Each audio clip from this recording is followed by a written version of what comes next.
So how's it going? Caught me without my microphone on.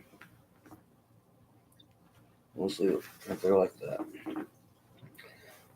The devil been messing with me bad today. I've been putting off doing a video. I've got, man, there are well over 100 videos up, and on my computer I can only find I'm missing about 70 of them. So it takes a lot of work to make each one of these. Um, we're in chapter 16 of the book of the Proto-Evangelium. Um, what that is from the lost books of the Bible, and many would say this is forbidden knowledge. Well, I'm going to tell you something right now. If you're familiar with the story of Zechariah, Zechariah is John the Baptist's dad. a little backstory for you. He is a Levitical priest, and I won't go all the way into his heritage, his bloodline, his lineage, which is very important in the Bible and the Old Testament, especially. Why?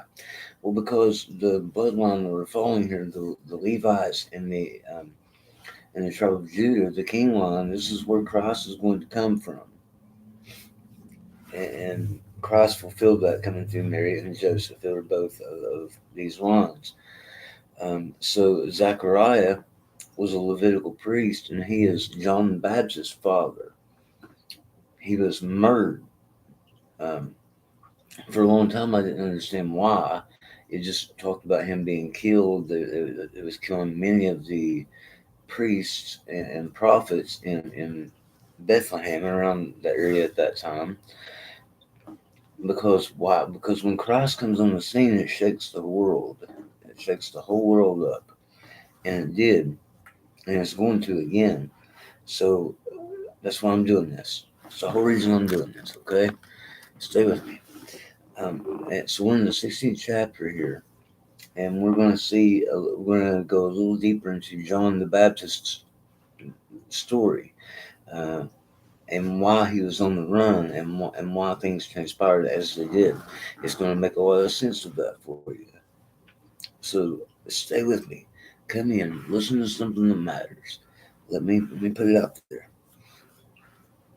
So then Herod, perceiving that he was mocked by the wise men, and being very angry, commanded his servant, certain men, to go and kill all the children that were in Bethlehem, from 2 years old and under.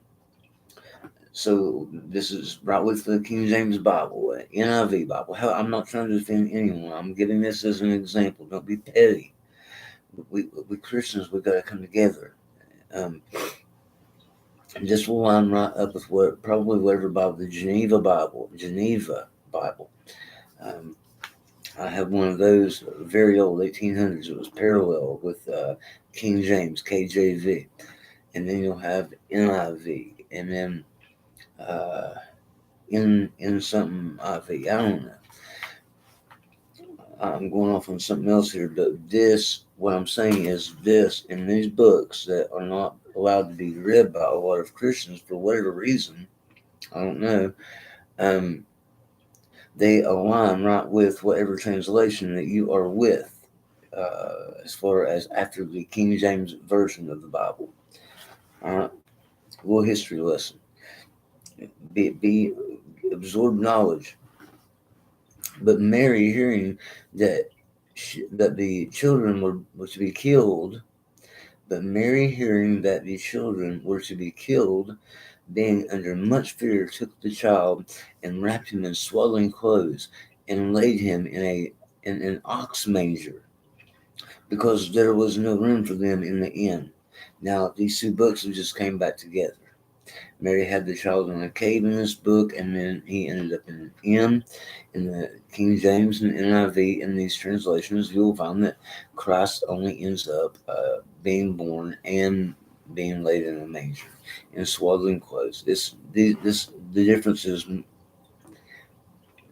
to me, in my opinion, is ridiculously irrelevant. Anyhow, I guess to some people it will be a big deal. I don't know. All right, on with the Christmas story here.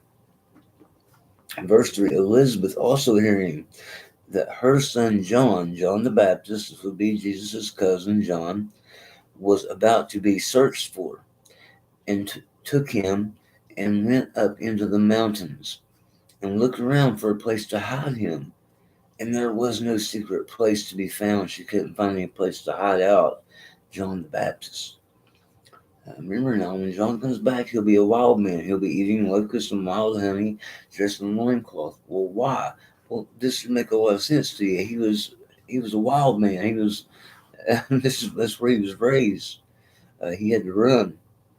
Most of God's people will be on the run a lot. You'll find the big names. They live rough. So Mary wrapped him in swaddling clothes and laid him in a manger. Elizabeth also. So Elizabeth took off to the mountains. Mary is hiding Christ out in an inn. Herod is going around murdering babies. What a nice guy. And there was no secret place that Elizabeth could find in that mountain to hide John. Verse 5, then she groaned within herself and said, O mountain of the Lord, receive the mother with the child. Just take us. Kill us now. For Elizabeth could not climb up. She couldn't get any further up the mountain to run. And instantly the mountains were divided and received them. How did that happen? I don't know. Did they walk into a crevasse and look back in there and there was a place for them to go that they just happened upon? Did it open up? I don't know. I'm just reading this as I go. 6 minutes and 50 seconds in here. We're keeping this moving. So somehow or another they found them a place to hide, Elizabeth and this baby. And there appeared to them an angel of the Lord to preserve them. And we'll imagine that. How many times in the Bible can you recall that an angel of the Lord, a messenger, help shows up at the last minute from out of nowhere? It happened again. It's no big deal. If you're familiar with God's word, you know this happens a lot. Verse 9. But Herod made search after John. He knew that John was there because John's dad, Zachariah, was a big-time Levitical priest, like a bishop or something of that nature. Maybe that's a bad comparison. I don't know. So Herod's looking for John Baptist and sent servants to Zachariah when he was ministering at the altar. When Zachariah was ministering at the altar, his job was a priest. At that time, he had a lot of work to do. And said unto him, Where hast thou hid thy son? Where is John, your boy? There's a whole backstory to this. If you're for the higher critic, I know that I'm leaving some things out here. We'll get around to them. Bear with me. And John replied to them, I am a minister of God and a servant at the altar. How should I know where my son is? I've been here. I've been busy. I've been cutting wood, putting out incense, doing all the things that priests done at that time. So I don't know. I haven't been home in a day or two. So the servants went back and told Herod the whole, at which he was incensed. Herod was angry and said, Is not this son of his like to be king in Israel? Isn't he his as a Levitical priest he thought highly of? Maybe he's the one. Herod's looking for him. Satan is looking for the Christ through Herod. Many times men are used for both sides of this coin that is going on right now. I'm going to get all the way into that. So Herod sent therefore again his servants to Zachariah, saying, Tell us the truth. Where is thy son? For you know that your life is in my hand. So basically he's saying, if you don't tell me where he's at, come up with something, today you're going to die by my hand. I'm going to be the one that kills you. Tell us where the boy's at. Zechariah is not going to do that. He's solid. So the servants went out and told him all this. But Zechariah replied to them, I am a martyr for God. And if he shed my blood, if Herod sheds my blood, the Lord will receive my soul. Besides that, know that you're shedding innocent blood. You're cursing yourselves. That's what he's telling them. Magic this, magic that, crystals this, crystals that. This man of God sitting there telling these men that are doing evil, if you do this thing, if you kill me, an innocent man, you're cursed. It's not going to be worth it. My problems are going to be over. Yours are just beginning. Men will choose to do that anyway. So what? So what? We got, right. This is the time that we got to stand. So Zechariah said, "It's a win-win for me. I'm Christian. I'm of God. He's gonna welcome me home." Verse 16. However, Zechariah was murdered. They killed him anyway in the entrance of the temple and altar, and about the partition. They killed him in the Holy of Holies. But the children of Israel knew not when he was killed. See, this is where this book in the Bible will wobble a little bit, because in the Bible it never really gives the story of innocent Zechariah, how he was killed. It only says that he was murdered between in this place that this is declaring. So they're not really far apart. This just goes maybe into a little more detail if you want it, and if you don't, that's fine too. I'm 11, I'm going 12 minutes, and I'm hurrying. Stay with me. So the children of Israel, the public didn't know he was dead yet. Verse 18, then at the hour of salutation, the priests went into the temple, but Zechariah did not, according to the custom, meet them and bless them. Yet they still continued waiting for him to salute him. So they was waiting outside the temple. They knew when he was supposed to come out, and he did not come out. So they waited around, powwowed, and they were going after him. So they was waiting to salute them. And when they found he did not in a long time come, one of them ventured into the holy place where the altar was, and he saw blood lying upon the ground, congealed. When, behold, a voice from heaven said, Zechariah is murdered. Zechariah is murdered, and his blood shall not be wiped away until the revenger of his blood come. That's not very much from the King James Bible. I'm just narrating this as I go along. I'm familiar with KJV very much. But when he heard this, when this man and was looking for Zechariah, saw the blood, heard this voice, when he heard this, he was afraid, as men get whenever they encounter supernatural things, and went forth and told the priests what he had seen and heard. And they all went in and saw the fact that Zechariah was dead. It was a homicide.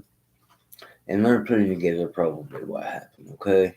They knew that these wicked men was going around murdering all of the boys 2 years old and under in Bethlehem. And they knew that Zechariah had a son around that age. And they probably knew that he wasn't going to give him up where him and his mommy was. And they could probably put together how that ended. Because that's what wicked men do. That's why they're going to be blotted out, and they will not come into the eternity. The rudiments, the evil things, the wicked things, the goat figs, they're going to be cast away. And it's going to be their choice for that to happen to them. Okay, so they saw the fact. They saw that Zechariah was dead. Then the roofs of the temple howled and were rent from the top to the bottom. So the temple was damaged at this point, because God was not pleased with what had happened there. And they could not find the body, but only blood made hard like stone. So it's saying they never recovered Zechariah's body.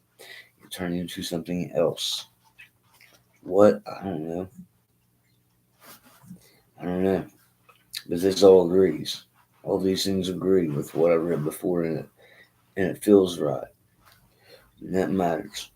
And they went away. Verse 25, and they went away and told the people that Zechariah was murdered. And all the tribes of Israel heard thereof, and mourned for him, and lamented 3 days. Then the priests took counsel together concerning a person to succeed him, Zechariah. He's a high priest, he's a very high priest. And Simeon, yeah, now if you know King James, then you're familiar with this guy. Simeon was he was there when they came to circumcise Christ. And Simeon and the other priests cast lots, and the lot fell upon Simeon, for he had been assured by the Holy Spirit that he should not die till he had seen Christ come in the flesh.